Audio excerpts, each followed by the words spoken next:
ਮੈਂ ਤੁਹਾਨੂੰ ਇੱਕ ਗੱਲ ਸਮਝਾਉਣਾ ਕਿ ਤੁਸੀਂ ਨਾ ਗੌਰ ਕਰੋ ਕਿ ਸਾਡੇ ਜਿਹੜੇ ਸਿਆਣੇ ਲੋਕ ਸੀ, ਪੁਰਾਣੇ ਜਿਹੜੇ ਬਜ਼ੁਰਗ, ਜਿਹੜੇ ਪੁਰਾਣੇ ਅਤੀਬਾ ਗੁਜ਼ਰੇ ਆ, ਉਹਨਾਂ ਦੀ ਇੱਕ ਤਹਿਕੀਕ ਸੀਗੀ ਕਿ ਤਰਬੂਜ਼ ਤੋਂ ਬਾਅਦ ਪਾਣੀ ਨਹੀਂ ਪੀਣਾ ਜਾਂ ਦੁੱਧ ਨਹੀਂ ਪੀਣਾ ਜਾਂ ਲੱਸੀ ਨਹੀਂ ਪੀਣੀ।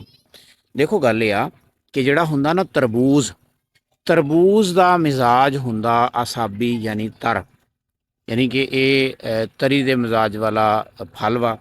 ਵਾਫਰ ਮਿਕਦਾਰ ਦੇ ਵਿੱਚ ਇਹਦੇ ਵਿੱਚ ਪਾਣੀ ਹੁੰਦਾ ਵਾ ਔਰ ਬਲਗਮੀ ਮਿਜ਼ਾਜ ਰੱਖਣ ਵਾਲਾ ਇਹ ਹੁੰਦਾ।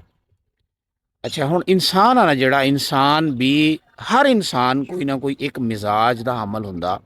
ਮਿਜ਼ਾਜ ਬੁਨਿਆਦੀ ਤੌਰ 'ਤੇ ਚਾਰ ਹੁੰਦੇ ਆ, ਜਿਹਦੇ ਵਿੱਚ ਕਿ ਬਲਗਮੀ ਮਿਜ਼ਾਜ, ਸਫਰਾਵੀ ਮਿਜ਼ਾਜ, ਸੁਦਾਵੀ ਮਿਜ਼ਾਜ ਤੇ ਰੀਹੀ ਮਿਜ਼ਾਜ। ਠੀਕ ਹੈ, ਯਾਨੀ ਕਿ ਗਰਮ, ਸਰਦ, ਤਰ ਔਰ ਖੁਸ਼ਕ। ਇਨਸਾਨ ਜਦੋਂ ਵੀ ਬਿਮਾਰ ਹੁੰਦਾ ਉਹ ਕਿਸੇ ਇੱਕ ਮਿਜ਼ਾਜ ਦੇ ਬਹੁਤ ਜ਼ਿਆਦਾ ਵੱਧ ਜਾਣ ਦੀ ਵਜ੍ਹਾ ਤੋਂ ਬਿਮਾਰ ਹੁੰਦਾ।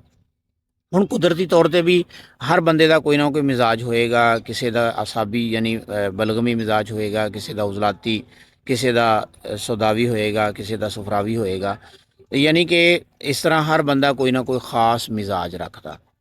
ਹੁਣ ਕਿਹੜੇ ਲੋਕ ਆ ਜਿਹੜੇ ਕਿ ਤਰਬੂਜ਼ ਖਾਣ ਦੀ ਵਜ੍ਹਾ ਦੇ ਨਾਲ ਹੈਜ਼ੇ ਦਾ ਸ਼ਿਕਾਰ ਹੋ ਸਕਦੇ ਆ, ਵੋਮਿਟਿੰਗ ਦਾ ਸ਼ਿਕਾਰ ਹੋ ਸਕਦੇ ਆ, ਜਿਹੜਾ ਕਿ ਸਮਝ ਲਓ ਕਿ ਚੂँਕਿ ਇਸ ਦਾ ਮਿਜ਼ਾਜ ਅਸਾਬੀ ਆ ਯਾਨੀ ਬਲਗਮੀ ਆ, ਅਤੇ ਜਿਹੜੇ ਲੋਕ ਪਹਿਲੇ ਤੋਂ ਹੀ ਬਲਗਮੀ ਮਿਜ਼ਾਜ ਦੇ ਹਾਮਲ ਹੋਣਗੇ, ਤਰਬੂਜ਼ ਖਾਣ ਤੋਂ ਬਾਅਦ, ਹਦਵਾਣਾ ਖਾਣ ਤੋਂ ਬਾਅਦ ਪਾਣੀ ਜਾਂ ਦੁੱਧ ਪੀਣ ਦੀ ਸਖਤ ਮਮਾਨੀਅਤ ਆ।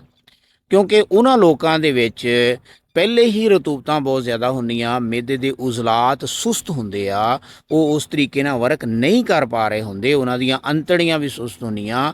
ਔਰ ਇਹ ਉਹ ਲੋਕ ਹੁੰਦੇ ਜਿਨ੍ਹਾਂ ਦੇ ਮਿਹਦੇ ਦੇ ਵਿੱਚ, ਜਿਨ੍ਹਾਂ ਦੀਆਂ ਅੰਤੜੀਆਂ ਦੇ ਵਿੱਚ ਗਿਜ਼ਾਵਾਂ ਕਈ ਕਈ ਦਿਨ ਪਈਆਂ ਸੜਦੀਆਂ ਵੀ ਰਹਿੰਦੀਆਂ।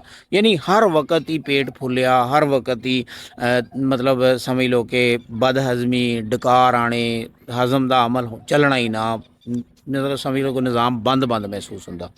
ਇਹ ਉਹ ਲੋਕ ਹੁੰਦੇ। ਫਿਰ ਜ਼ੁਬਾਨ ਦੇ ਉੱਤੇ ਸਫੇਦ ਤਹਿ ਜੰਮੀ ਹੋਈ ਹੁੰਦੀ ਆ, ਅਤੇ ਪਿਸ਼ਾਬ ਕਸਰਤ ਦੇ ਨਾਲ ਆ ਰਿਹਾ ਹੁੰਦਾ, ਫੁੱਲੇ ਹੋਏ ਹੁੰਦੇ ਆ, ਮੋਟੇ ਲੋਕ ਹੁੰਦੇ ਆ। ਤੁਸੀਂ ਦਬਾਓਗੇ ਅਤੇ ਰੂੰ ਦੀ ਤਰ੍ਹਾਂ ਯਾਨੀ ਰੂਈ ਦੀ ਤਰ੍ਹਾਂ ਉਹਨਾਂ ਦਾ ਜਿਸਮ ਪੋਲਾ ਪੋਲਾ ਮਹਿਸੂਸ ਹੁੰਦਾ। ਬਿਲਕੁਲ ਸੁਸਤ ਹੁੰਦੇ ਆ, ਹਰ ਵਕਤ ਸੌਣ ਨੂੰ ਤਰਜੀਹ ਦਿੰਦੇ ਆ। ਅਗਰ ਤੁਸੀਂ ਕੋਈ ਗੱਲ ਪੁੱਛੋਗੇ ਤਾਂ ਕੁੰਦ ਜ਼ੇਨ ਹੋ ਕੇ ਬੈਠੇ ਰਹਿਣਗੇ, ਦੋ ਤਿੰਨ ਵਾਰੀ ਪੁੱਛੋਗੇ ਫਿਰ ਤੁਹਾਨੂੰ ਉਹ ਹੰਗੂਰਾ ਦੇਣਗੇ।